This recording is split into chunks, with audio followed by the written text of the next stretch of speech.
চাকরির দাবি পরে কর, আগে ইঞ্জিনিয়ার বানান কর, টেনে টুনে এসএসসি, প্রমোশন চায় বিএসসি। এভাবেই ডিব্বা খ্যাত ডিপ্লোমার শিক্ষার্থীদের বিরুদ্ধে স্লোগান দিচ্ছে প্রকৌশলের শিক্ষার্থীরা। পাল্টা জবাবে তারা বলছে, কে বলে রে ডিব্বা, আমরা তাদের আব্বা। সোশ্যাল মিডিয়া থেকে রাজপথ সবখানে এখন প্রকৌশল বনাম পলিটেকনিক ডিপ্লোমা বনাম বিএসসি নিয়ে ধুমধুমার লড়াই হচ্ছে। তৌহিদ আফ্রিদিও নেই, তাই বিবাদ মীমাংসার জন্য কেউ এগিয়ে আসছে না। তবে শিষ্যদের সাফল্যে গুরু যেমন খুশি হয়, পলিটেকনিক ও প্রকৌশলের এই গ্যাঞ্জাম দেখে ঢাকা কলেজ ও সিটি কলেজ তেমনি গর্বিত হচ্ছে। তাদের অবসরের সময় কেউ অন্তত গ্যাঞ্জামের ঐতিহ্য টিকিয়ে রাখছে। পুলিশ দাবি করছে, বুয়েটের শিক্ষার্থীদের থামাতে গিয়ে 8 পুলিশ সদস্য আহত হয়েছে। কিন্তু আহত সদস্যদের দেখে স্কুল জীবনের কথা মনে পড়ছে। স্কুল লাইফে অনেকে অসুস্থতার নাটক করে এভাবে পড়ে থাকতো। এই পুলিশ সদস্যের শরীরে কোনো ব্যান্ডেজ নেই, কিন্তু তিনি অসহায়ের মতো শুয়ে আছেন। হয়তো মডেল হওয়ার শখ ছিল, পরিবারের চাপে পুলিশে ঢুকেছে। এটাও হতে পারে যে তিনি ডিপ্রেশনে আছেন। এই পুলিশের চোটটা খুবই গুরুতর।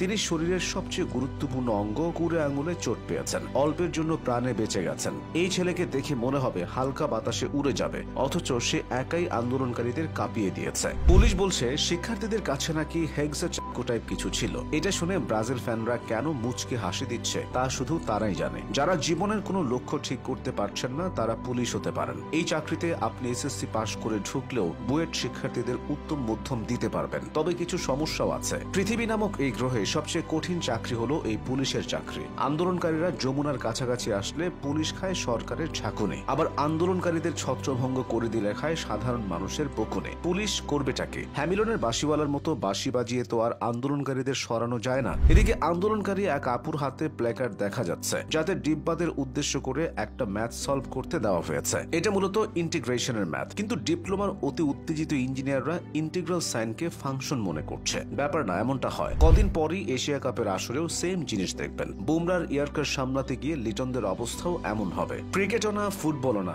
একমাত্র বক্সিং এ বাংলাদেশ বিশ্ব চ্যাম্পিয়ন হতে পারে। এজন্য দুইটা গ্রুপ করা যেতে পারে। এই গ্রুপে থাকবে 6 প্রতিযোগী। পলিটেকনিক বনাম প্রকৌশল, হাসনাত আব্দুল্লাহ বনাম রুমিন ফারহানা, অপু বিশ্বাস বনাম বুবলি। বি গ্রুপে থাকবে বাকি 6 প্রতিযোগী। তৌহিদ আফ্রিদি বনাম রাহি, ইলিয়াস হোসেন বনাম রনে, সায়েদ আব্দুল্লাহ বনাম ধুপধাপ মজুমদার। এখান থেকে চূড়ান্ত বিজয়ীকে বিশ্ব মঞ্চে পাঠানো হবে। ফেরা যাক ডিপ্লোমা প্রসঙ্গে। অস্তিত্বের প্রশ্নে আপোষ নয় স্লোগানে কিছু ডিপ্লোমা শিক্ষার্থী প্রোফাইল পিকচার হিসেবে এটা দিচ্ছে, কিন্তু এখানেও ব্যাকরণগত ভুল আছে। ফ্রম 1876 এর জায়গায় সিন্স 1876 হবে। যে জিনিস শুরু হয়ে এখনো চলমান আছে সেখানে সিন্সের ব্যবহার হয়। তবে কি ডিপ্লোমার শিক্ষার্থীরা ধরে নিয়েছে তাদের সময় শেষ? পুলিশের প্রসঙ্গে আসা যাক। পুলিশকে বাংলাদেশ ক্রিকেট দলের ট্রেনিং এ যুক্ত করানো যেতে পারে। আন্দোলনের সময় পুলিশে প্রচুর পাওয়ার হিটার দেখা যায়। তারা জাকের আলীদের পাওয়ার হিটিং এর টিপস দেবে। অজুহাতেও পুলিশ 2 কদম এগিয়ে। লিটন দাসরা পুলিশের কাছ থেকে নানান রকমের অজুহাত শিখতে পারবে। ম্যাচ হেরে অধিনায়কেরা সেই ডাইনোসর আমল থেকে 2টা কথা বলে আসছে।